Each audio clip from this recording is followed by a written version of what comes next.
First of all, the important thing for us is to know about these flights well in advance.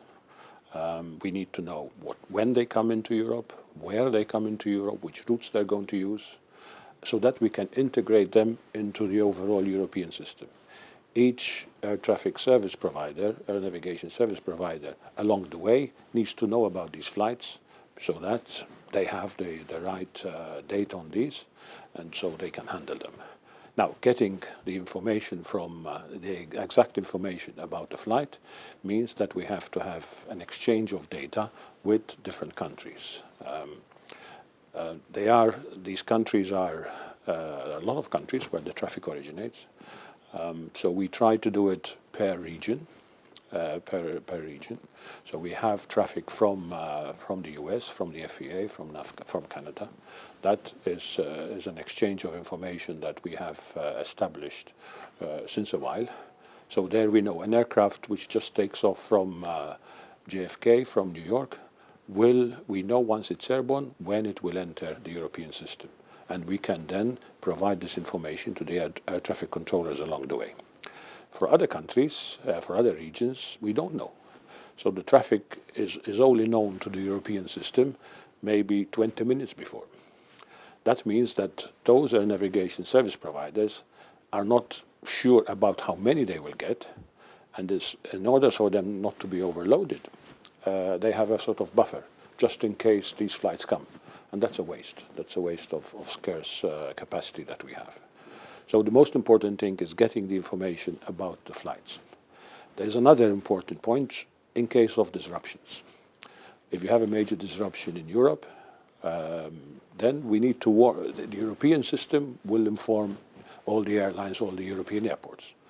But to inform the rest of the flights coming from elsewhere, some of them already airborne probably, that's a significant coordination effort.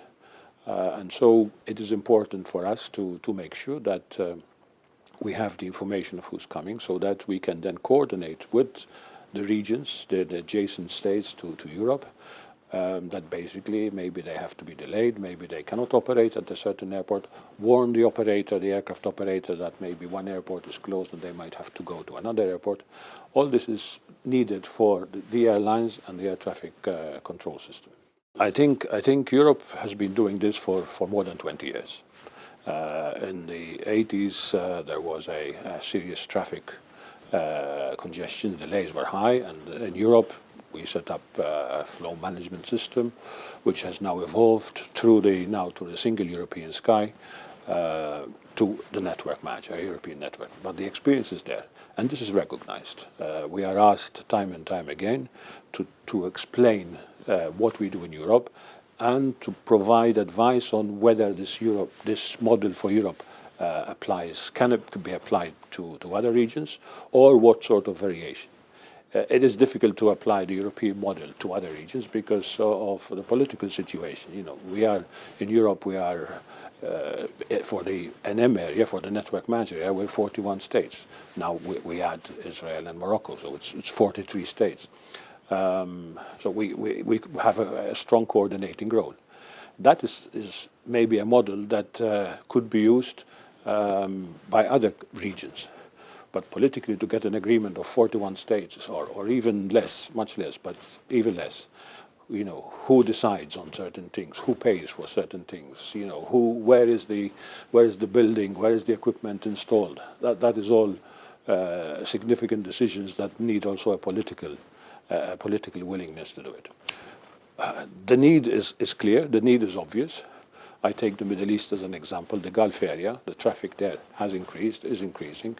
The Gulf carriers are significant players, but they suffer from the fact that they don't have some sort of system like we have in Europe, where they know which traffic is coming and they can ensure the smooth and efficient flow of traffic into their region. So they've asked for our advice. They look at things. They are nearly there, and we think that they will have something which will fit to their region, But the basis is the European basis, and the procedures, the systems, the interface with these technical systems. In a way, we are leading there, and it would be our sort of our specifications which will